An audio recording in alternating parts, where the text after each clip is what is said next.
Happy birthday to my wonderful mommy. I squinted at the card my 7-year-old daughter, Lily, had made for me. The colorful letters swam before my eyes, doubling and blurring until they became meaningless squiggles. What's wrong now? Mark, my husband of 9 years, sighed from across the kitchen. It's a simple birthday card, Sarah. I blinked hard, trying to force my eyes to focus. The words, they're just not clear. It's probably just stress from that promotion you're chasing, Mark dismissed, not looking up from his phone. You've been working too hard. Everything becomes a crisis when you're stressed. Lily's face fell as she watched me struggle with her card. Don't you like it, Mommy? Of course I do, sweetheart. I pulled her close, fighting back tears of frustration. I love all the colors you used. I'm just having trouble reading today. Again? Mark's voice carried that familiar tone of irritation.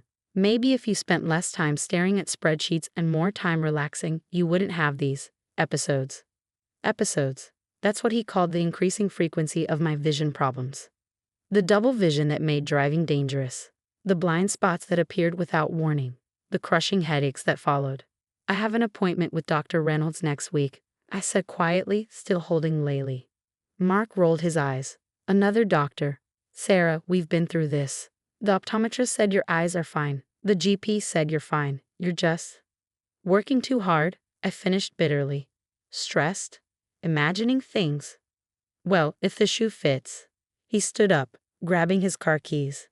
I'm taking Lily to soccer practice. Try to relax while we're gone. Maybe take a nap or something. After they left, I sat alone at the kitchen table, staring at Lily's birthday card. The symptoms had started 3 months ago. Small things at first. Difficulty reading fine print, occasional blurriness. But it had progressively gotten worse. Last week, I had missed an important client presentation because I couldn't read the PowerPoint slides. My boss had been understanding, but Mark accused me of sabotaging my own career. You're just scared of success, he'd said. Creating obstacles so you have an excuse to stay in your comfort zone. My phone buzzed, a text from my sister Kate. How was Lily's card? Did you tell Mark about the MRI referral? I hadn't. Dr. Reynolds, my new neurologist, had called yesterday after reviewing my symptoms. He wanted an immediate MRI, his voice carrying an urgency that sent chills down my spine. Let's rule out some things, he'd said carefully. The way he said things made my stomach turn. I texted Kate back, not yet. He thinks it's all stress-related. Her response was immediate. He thought your gallbladder attack was stress too, until they had to remove it after it ruptured. She had a point. 2 years ago, I complained of severe abdominal pain. Mark had insisted it was just anxiety about Lily starting school. By the time he finally took me to the ER, my gallbladder had nearly burst. You worry too much, he'd said afterward. You always assume the worst. My phone buzzed again. Mark. Forgot Lily's water bottle. Can you bring it to the field? If you're not too dizzy to drive. The sarcasm in those quotation marks made my chest tight. I grabbed my keys and Lily's water bottle, then stopped at the front door. The doorknob had doubled, 2 brass handles swimming in my vision. I closed my eyes, counting to 10. When I opened them, the double vision had passed, but the familiar pressure was building behind my left eye. The drive to the soccer field was nerve-wracking. Street signs blurred, and twice I had to pull over when the world suddenly shifted sideways. At the field, I found Mark watching Lily's practice. What took so long? He demanded as I handed him the water bottle. Practice is almost over. I had to drive carefully, I said, my vision. Sarah, enough. He turned to face me, frustration evident. Do you know how exhausting this is? Every day there's something new wrong with you. First the headaches, then the dizziness, now you can't see properly. I have an MRI scheduled for tomorrow, I said quietly. Of course you do, he scoffed.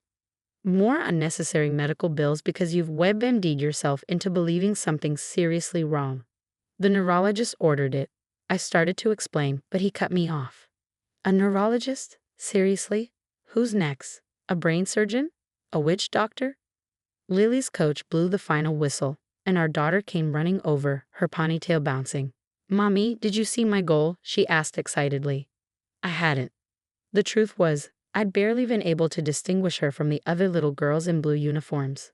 Sorry, sweetie, I just got here, I said, hating the disappointment on her face. Of course you missed it, Mark muttered. Too busy focusing on your symptoms. As we walked to our separate cars, my vision blurred again, but this time I couldn't tell if it was from the neurological symptoms or the tears I was fighting back. Tomorrow's MRI would change everything, I just didn't know how much. The MRI machine hummed around me, its rhythmic thumping matching my racing heart. Stay completely still, the technician had instructed, but my whole body trembled with a mixture of fear and vindication. Mark hadn't come with me. "You're being ridiculous," he'd said that morning, taking time off work for another wild goose chase. My phone had been buzzing nonstop since I'd arrived at the hospital. "Hope you're enjoying your spa day at the imaging center." Lily's teacher called. "Thanks for making me handle it alone. When you're done playing patient, we need milk and bread." Each message made my chest tighter, but I couldn't respond now, sealed in this white tunnel with strict instructions not to move. 2 hours later, I sat in Dr. Reynolds' office, my hands clutched tightly in my lap. The neurologist's face was grave as he pulled up my scans on his computer screen. "Mrs. Walker," he began, then paused, choosing his words carefully. "We found something significant." He pointed to an area on the scan. "This is a tumor pressing on your optic nerve. Given its location and size, it explains the progressive vision problems you've been experiencing." The room seemed to tilt. "A tumor?" "Yes, and given its position, we need to move quickly. I've already contacted Dr. Zhang, one of our top neurosurgeons." My phone buzzed again. "Mark, done with your attention-seeking appointment yet?" Dr. Reynolds noticed my hands shaking. "Would you like me to call someone for you?" I nodded, unable to speak. He took my phone gently and dialed Mark's number, putting it on speaker. "Mr. Walker, this is Dr. Reynolds, your wife's neurologist at Metropolitan Hospital." "Let me guess." Mark's voice dripped with sarcasm. "She's convinced you something's terribly wrong." The doctor's expression hardened. "Actually, Mr. Walker, I'm calling because we found a significant brain tumor pressing on your wife's optic nerve. We need to schedule emergency surgery within the next 48 hours to prevent permanent blindness." Silence. "Mr. Walker?" That's impossible," Mark stuttered. "She was just stressed." The other doctor said. "I'm looking at her MRI right now." Dr. Reynolds cut in firmly. "This is not stress, Mr. Walker. This is a serious medical condition that has likely been developing for months. Your wife needs immediate medical intervention." More silence. Then the sound of keys jangling. "Which hospital?"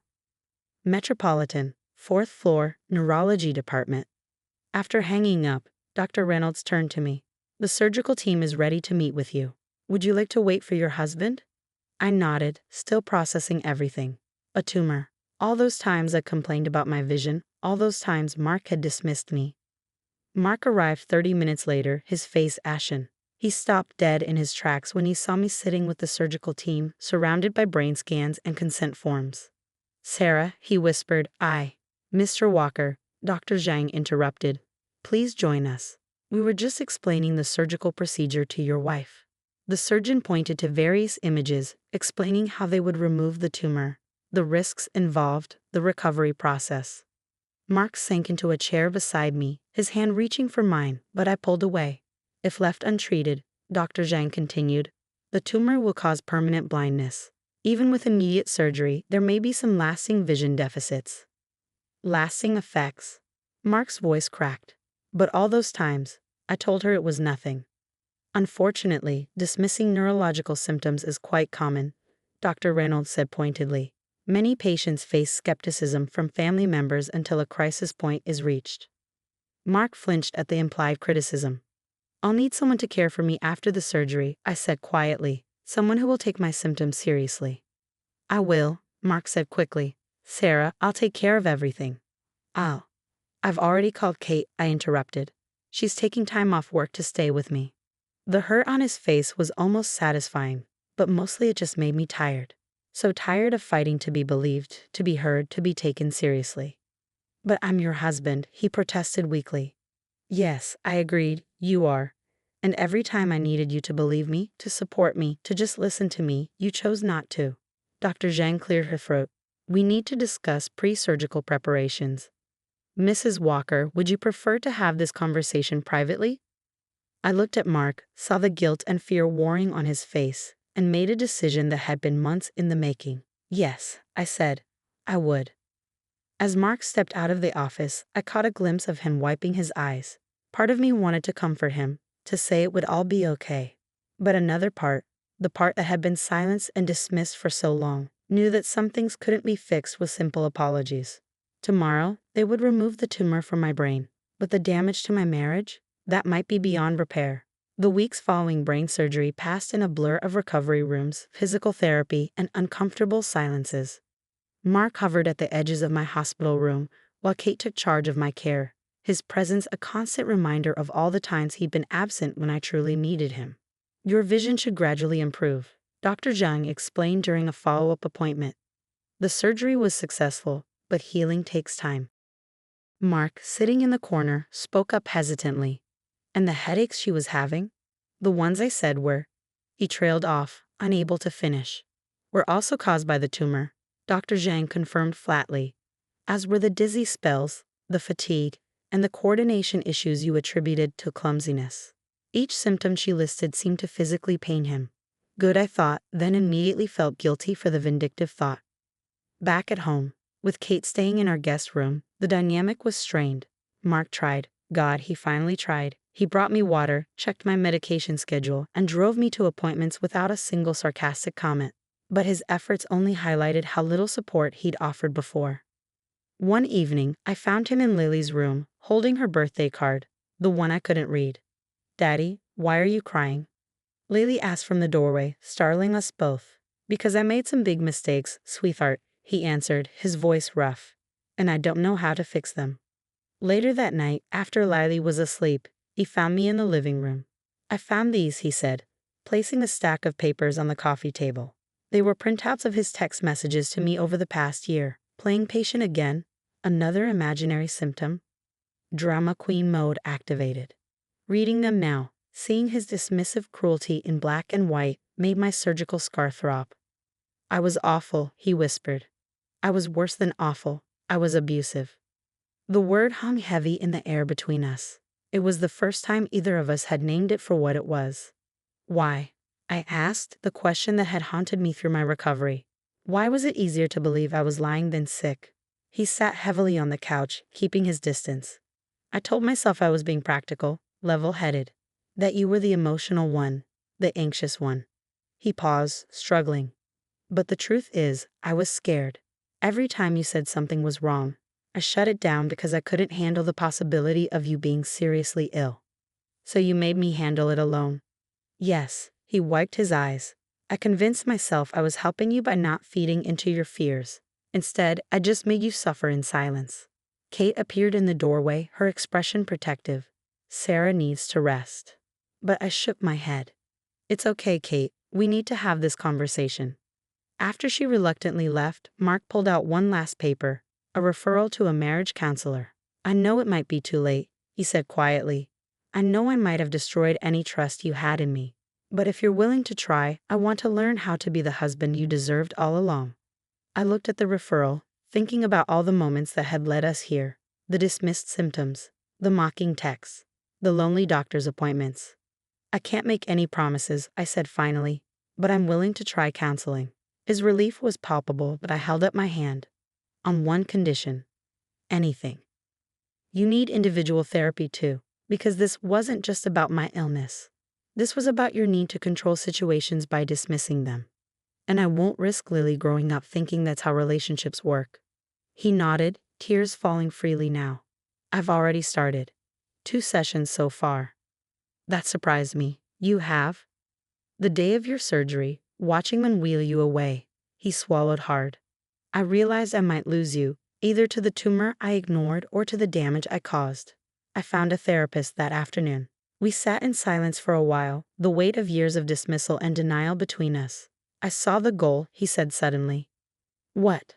At Lily's soccer game, the day before your MRI. When you said you missed her goal. I saw it and I didn't even think to describe it to you. I just judged you for missing it. Such a small thing, but it symbolized so much. She was wearing her lucky blue headband, he continued, voice breaking. She dribbled past 2 defenders and scored from the left side of the field. She did this little victory dance afterward. You should have seen it. You would have seen it if I had believed you sooner. I reached out and took his hand, the first voluntary contact since the diagnosis. Tell me more, I whispered.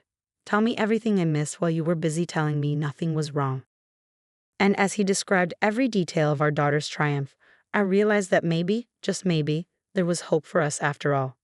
Not because he was finally paying attention to me, but because he was finally paying attention to himself and the harm he had caused. The tumor they removed from my brain hadn't just been killing my vision, it had been killing our marriage. Now that both were healing, we could finally begin to see each other clearly.